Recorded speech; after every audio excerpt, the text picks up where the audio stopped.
Hello and welcome to Mr. C History. Now today I am on an unusual quest. I'm on a quest to find out more about some of London's most famous historic photographs, these amazing snapshots of the past. I want to find out more about some of these key events that they're looking at or some of the key individuals. Sometimes with history it's hard to get a sense of what's going on, but when you have a photograph it makes it so much more tangible.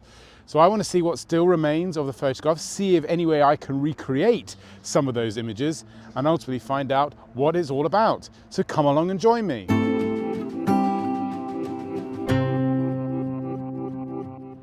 I am standing on the steps of Northcliffe House on the corner of Carmelite Street and Tudor Street in the centre of the city of London, and on the top of this building right up there, one of the most famous London photographs ever was taken. The iconic St. Paul Survives, that picture of St. Paul's Cathedral during the Blitz. Now this photo was taken on the night of the 29th of December into the 30th of December 1940. One of the worst nights of the Blitz. 22,000 incendiary bombs dropped, 160 people killed. It was called the Second Great Fire of London. And at the time this building was the headquarters of the Daily Mail, the newspaper, and their lead photographer, Herbert Mason, he decided to clamber to the top of that building with his camera to see what he could see. Now he described it as a hellscape, everything burning around him. But suddenly the wind started to shift and the image cleared to suddenly see St. Paul's Cathedral illuminated by the fire, and he quickly snapped and that iconic photo was taken, St. Paul's Cathedral standing defiant. Very quickly, New Year's Eve, 31st of December 1940, it was put on the front cover of the Daily Mail with the headline, St. Paul Survives. And it was obviously a huge use in propaganda, showing, great for morale, showing the defiance of Britain, this Blitz spirit. Crucially as well, the bit underneath where it said St. Paul Survives, it also said the British people will never be beaten. And copies of the newspaper were dropped all over Nazi Germany, stirring stuff. The building, as I say, still survives, and it's in a nice Art Deco style. Sadly, it does look as if it has a roof garden, which you can maybe see, but sadly not open to the likes of me. And the problem is there's been so much building work and skyscrapers now, I'm not even sure you could still see St. Paul's Cathedral from here, but it's nice to stand on the steps of the very building.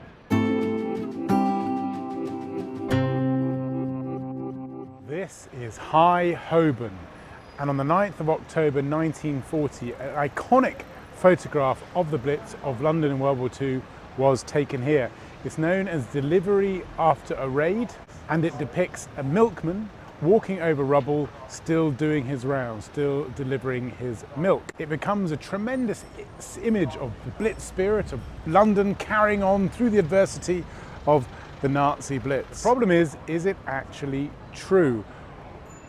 Well, the photographer is a man called Fred Morley, and now he knew that photographs of destruction of rubble, of the impact of the Blitz, was banned in British newspaper. It was considered bad for morale, and obviously it was also considered good for German morale, Nazi morale, so it was banned.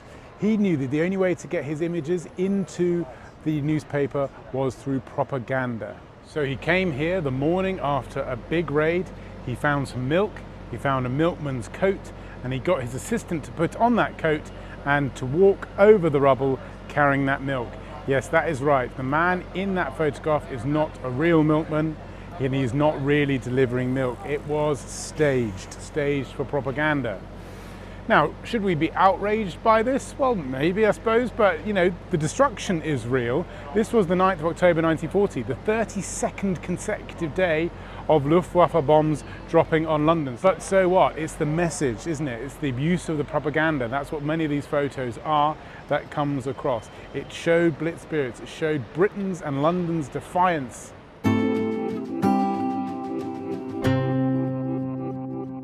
Now my next photo sees a dignified 55-year-old woman being arrested outside the gates of Buckingham Palace and being dragged off by a policeman. That woman, of course, is Emmeline Pankhursts, the leader of the WSPU, the Women's Suffrage and Political Union, the Suffragettes. And that photo was taken on the 21st of May 1914. Now, the suffragettes, of course, have been campaigning for women's suffrage, the right for women to vote, and by 1914 they had grown very frustrated at the lack of anything happening. They'd been asking the government, they'd even launched a terror campaign, they'd thrown bombs at the Prime Minister, hurled themselves in front of the King's horses, hunger marches, etc. Nothing's happening. So Mrs. Pankhurst has said, right, enough is enough, I'm going to go straight to the King, to the sovereign, King George V. Which is what she's doing on 21st of May 1914. She's trying to deliver a petition signed by thousands of women for the vote to hear at Buckingham Palace. And she's brought along with her hundreds of other women, other suffragettes, including some of her bodyguards, women who are trained in jiu-jitsu.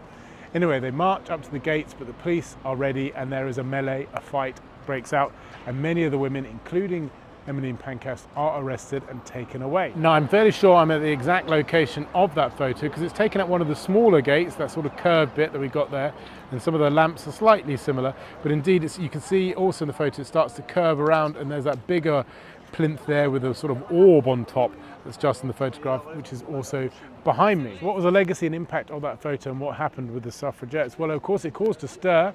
They'd had their photo appears in the newspaper and people were a little bit shocked at these women being arrested, and it gave a little bit of good coverage for the suffragettes, who had a mixed reception really. People didn't quite support their more violent campaign. But crucially, what's interesting, just 2 months later, of course, World War I breaks out. So this was really the high point for Mrs. Pankhurst and the suffragettes, because she decides and she orders all the suffragettes to down their weapons and to support the war effort. And indeed, Emmeline Pankhurst goes on to work in a munitions factory all of the war. And then after World War I, in 1918, women over the age of 30 are given the vote, and finally in 1928, all women are given the vote, and Mrs. Pankhurst just about survives to see all of that. So in the end, she does get what she wants. Only one other note that's interesting about that photo is the policeman, Inspector Rolfe, the man who's carrying off Mrs. Pankhurst. He's dead 2 weeks later. He dies after a fall in Shrewsbury, so he sees none of the impact or legacy.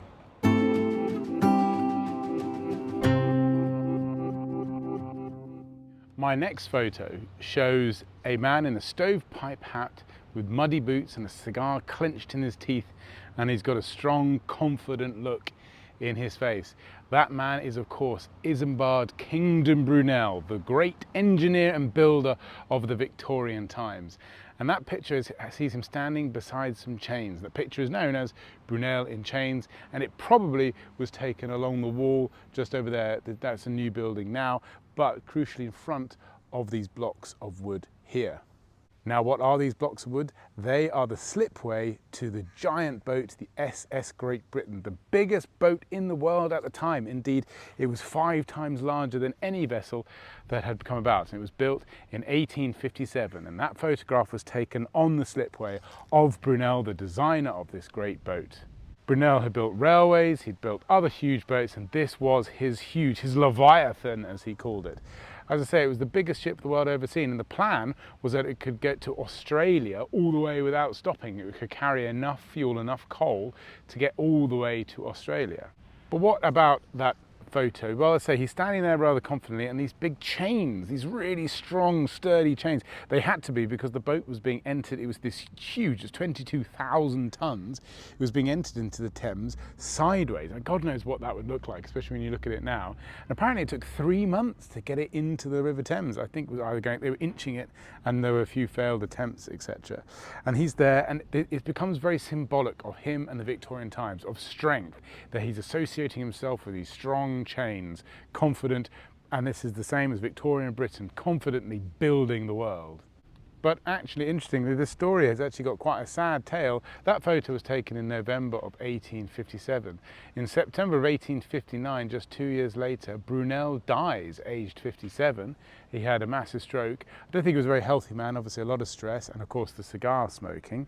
And he actually never sees the Great Eastern go on its main voyage, first maiden voyage. He gets into the Thames eventually, but sort of just bobs around for 2 years. And actually the Great Eastern is actually a tale of failure, really. sadly, it never ever gets to Australia, its intended aim. It was too clunky, it was ultimately too big. No other port could contain it, so it couldn't actually really go anywhere. And apparently it was really uncomfortable to be in, noisy and smelly, etc. It did have one fantastic achievement. In 1865, just after the American Civil War, it laid the first telegraph cable, the underground one that went from Britain to America. It was big enough to contain all the cable, as it were. So there was one success there. But it had a rather ignominious end in the end. I think the last 10 years of its life, it was in Merseyside, just in Liverpool. It was a billboard for a department store. So not exactly Brunel's aim, I don't think.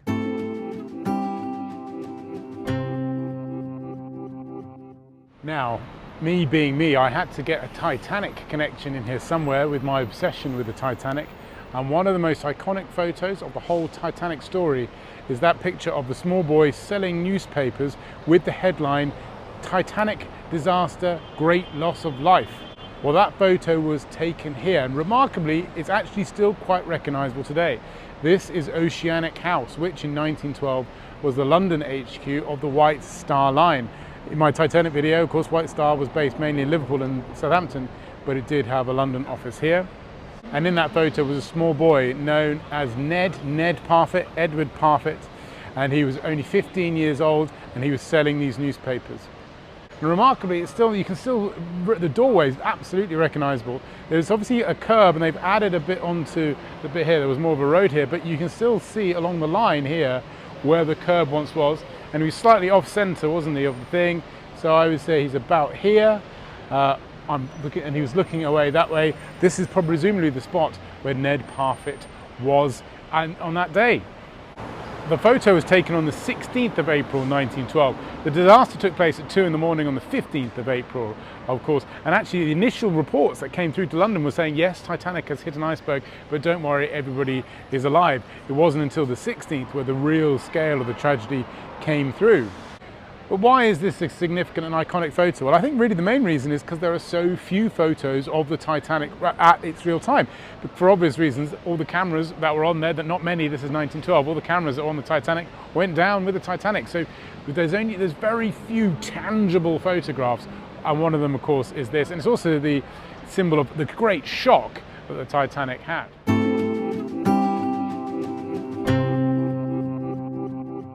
This is Kennington Park, or in 1848, as it was known as Kennington Common. And on April the 10th, 1848, a key meeting took place here of the Chartist movement, and a photograph, or a daguerreotype, was taken of that event. This is the oldest photo in my collection, and in many ways is one of the most powerful because it's such an amazing snapshot of something so far away, 175 years and more ago. Now, what is the photo of? It's a collection of lots of men, all dressed up quite nicely with banners. They're listening to speeches. There's a large factory in the background. This is the Chartist movement and their meeting that took place here. Who were the Chartists? Well, they were a grassroots movement of the 1830s, 1840s, and their main demand was for political reform, political fairness.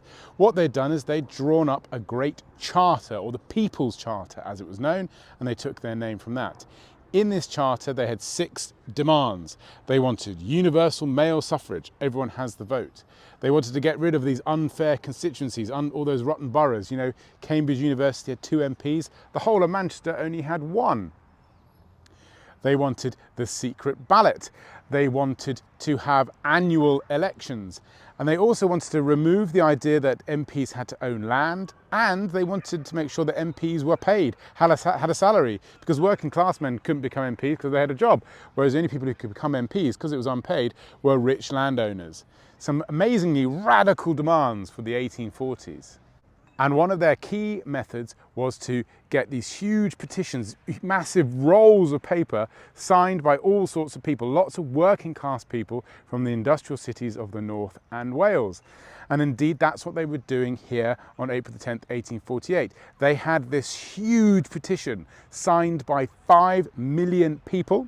And their aim was they're going to come here, have some speeches, and then they were going to march from Kennington here to Parliament and deliver this petition with all these signatures showing the people's will to the MPs there.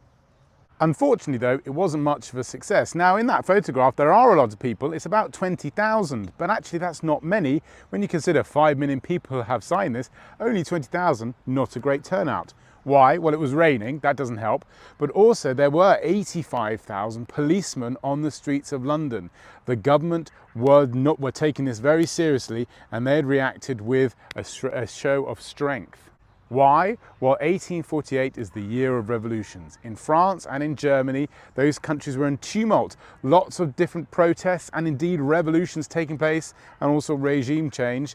It was in a bad state of affairs, and the British government were quite worried that this sort of thing, all these Chartist movements, might possibly boil into some sort of revolution. They were taking no chances. They'd even shipped off Queen Victoria to the Isle of Wight. So maybe many of these Chartists, they just stayed at home with that fear. It was then decided by the leaders of the Chartist movement, oh yes, maybe we won't march then. What we'll do is we'll just get a cab to Parliament and we'll deliver that petition. Now the petition was read out, and there was a dramatic moment where it was all unfurled in the House of Commons, all these names. The problem was that only about 2 million of the 5 million signatures were genuine. A man called Mr. Punch had signed it 600 times. Indeed, even Queen Victoria apparently had signed it 150 times. There were essentially a lot of fake names on this petition. The problem with this, of course, it undermines the whole thing, and with the low turnout, the Chartist movement sort of just fizzles out, unfortunately. But who has the last laugh? Because over the next couple of decades, 5 of those political demands were met. The universal suffrage they got, secret ballot, etc. So maybe the Chartists do win in the end. So what about the actual photograph itself? Well, technically it's not a photograph. It's something called a daguerreotype. So it's not taken with sort of negatives and the sort of plastic film like we would think of a photograph. It's actually taken with a silver covered copper sheet, and then you use all sorts of chemicals and mercury, and then you put a mirror against it, and it sort of transfers the image. It's all very complicated. We wouldn't really understand it today. And apparently it took about 30 seconds to take, which is why some of the figures are a bit blurry, because, you know, they're moving as it's sort of developing it there. But I've tried to recreate it. It was actually pointing in that direction, southeast.